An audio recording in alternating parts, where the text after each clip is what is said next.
Conventional wisdom says that if we don't stretch ourselves, we stagnate. And our next guest is anything but stagnant. Yan Yu and her husband moved to the U.S. from their native China a quarter century ago and have been pushing comfort zones ever since. In their day jobs, that means challenging the thinking of their students as university professors. And here to talk about culture, belonging, and global citizenship is GVSU Professor of Sociology, Yan Yu. Yan, thank you for coming and joining us in the studio today. Thank you. Thank you for having me. You bet. Now, when we were talking earlier, you were talking about your educational background. You did your bachelor's degree, your master's degree in China. Yes. And then in 1990, you said, I think I'm going to go to the United States. Why did you do that?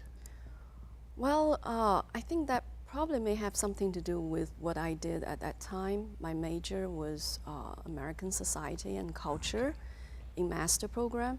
And there's a lot of American culture going on around here. That's right. And I was thinking, you know, it probably makes more sense if I go to that country and study the culture and society within that country. And so that's probably the major reason why I decided to come to the United States.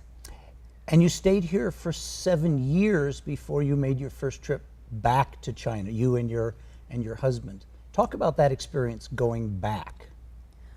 Yeah, it was a long time, actually, 7 years. And I think because of the various reasons, the visa status, and so it was finally we got a green card. And so we decided to go back, and I still remember that day when I got back in Beijing at the airport, and I saw my parents, you know, after 7 years. Wow. It was just, I just couldn't control myself. I just couldn't. So emotional. Yeah, very emotional, yeah. So that I still. And talk about, did you experience any kind of reverse culture shock? Not really. It's. I know probably some other international students, they may experience some cultural shock, but for me, you know, I feel pretty comfortable, you know, studying here and living here in the U.S. But going back to China, was it hard to readjust, or did you just click on your Chinese brain again and say, oh yeah, I'm back home, this is all? It took some time, some days, you know, to get used to it, because at first it was the traffic that part, you know, I said, oh my God, that was so, you know, it was like something, I don't know, it was quite shock. Let me just put it that way. And at the time you were studying in Tallahassee, is that correct? Yeah, Tallahassee, Florida. Okay, and yeah. Which is maybe a medium-sized city? Yeah, it was a very quite small capital city in Florida. So it was very quiet, not much traffic.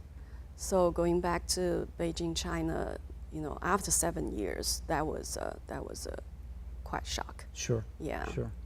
Yeah. So you and your husband both work with American students here. You're both professors in the United States. What is the most challenging aspect of working with American students?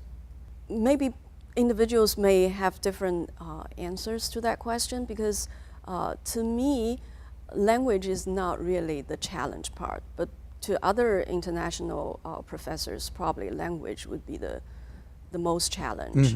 And to me, I should say, I don't know whether, you know, I would like to put it like a challenge. It's get to know students personally, and I always tell my students nowadays it's not enough to be the educator. You have to be the entertainer at the same time, so that they have the interest. And there are different expectations, I think, between American students and Chinese students about what does a lecture look like, what does engagement look like. And I think my sense is that there's a little more distance between Chinese professors and Chinese students. That's one of the reasons why I want to shorten the distance, you know, between me and my students, so they can be motivated to learn more. Otherwise, you know, I don't think that the traditional way to teach students it's effective nowadays. 26 years later, after you first, you know, jumped into the water and said, okay, let's try studying here, living here, working here. You decided to become U.S. citizens. What went into that decision? I said I've been, I don't want to tell anybody the age, my age, but I should say so far I have half of my life, in China, and then half of my life here in the U.S. And I don't remember from when, after I came back visiting my parents in China and came back to the U.S. and I felt like I'm home. Yeah, that feeling kind of really hit me hard and said, wow, because the first few years when I went back to China, my feeling was kind of I got home. Uh-huh. But I don't know since when, after I came back from China and got here in Grand Rapids, and I said, wow, I'm home. So Grand Rapids has become home, and I said probably it's time for me to become a U.S. citizen. Make the commitment. Yes. That's right. This is where we belong. We're going to create roots. That's right. Here. A sense of belonging.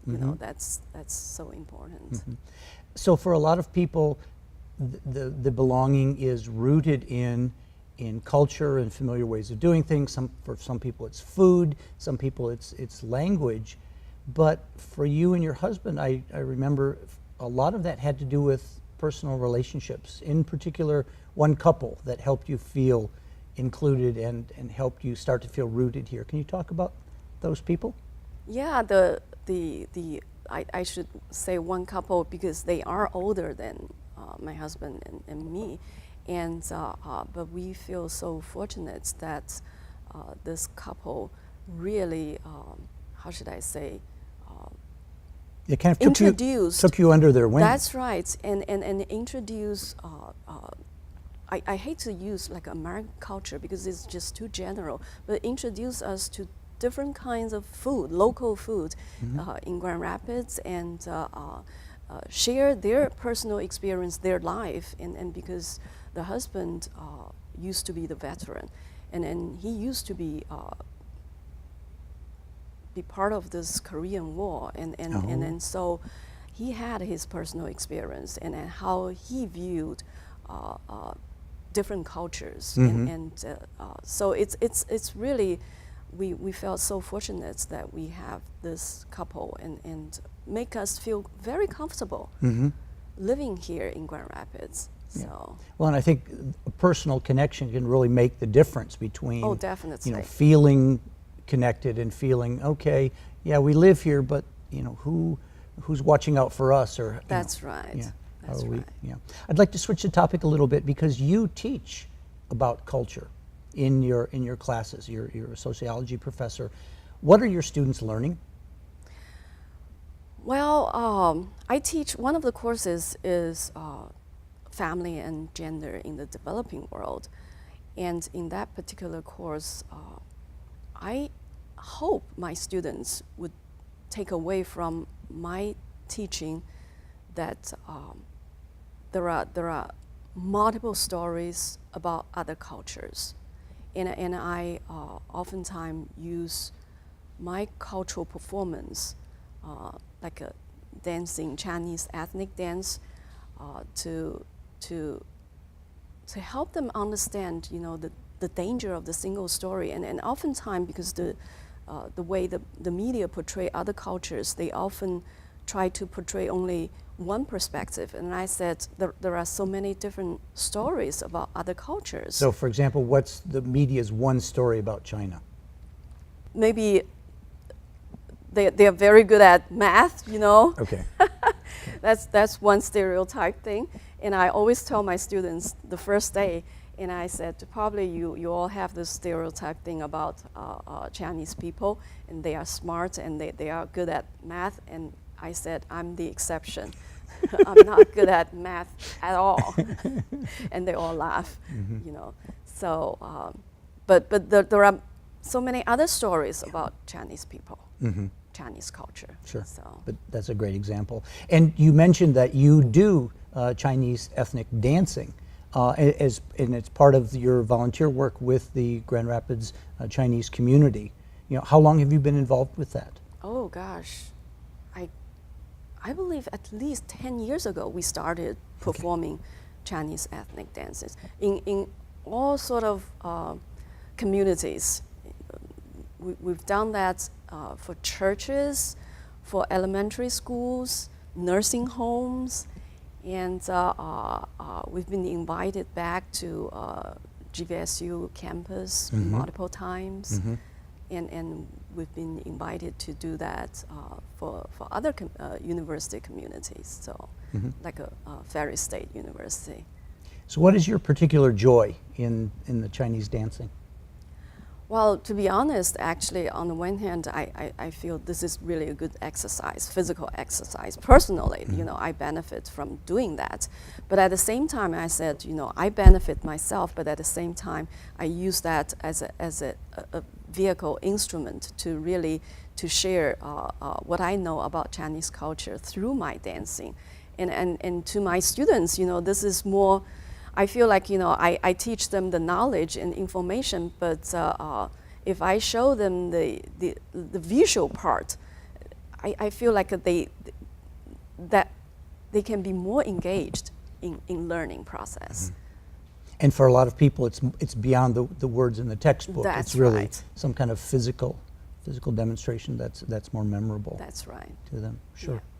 We were talking earlier about global citizenship. How does one become a global citizen? To be honest, I don't know whether this term global citizen, maybe people have different interpretations about this concept. And I don't want to say that I'm a global citizen. It's just to me, I don't have a very a strong idea about where I belong to. The boundary between physical or geographical regions. It's very blurring, and so it's really hard to conceptualize. So what maybe this part global of this citizen. being a global citizen is not worrying about sharp delineations, because if you're more comfortable crossing those boundaries and comfortable in the ambiguity, maybe that's the mindset. Yeah, and the reason why I hesitate to use the global citizen is I don't want to universalize,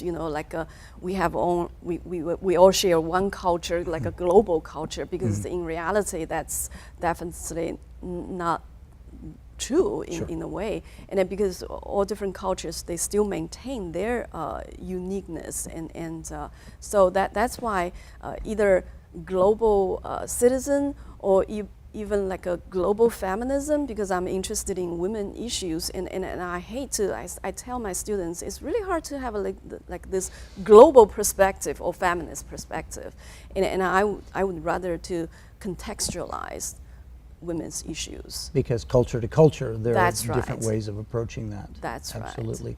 We have to wrap up in just half a minute, but there's been a big push at the university to internationalize the curriculum and to get Michigan students out overseas.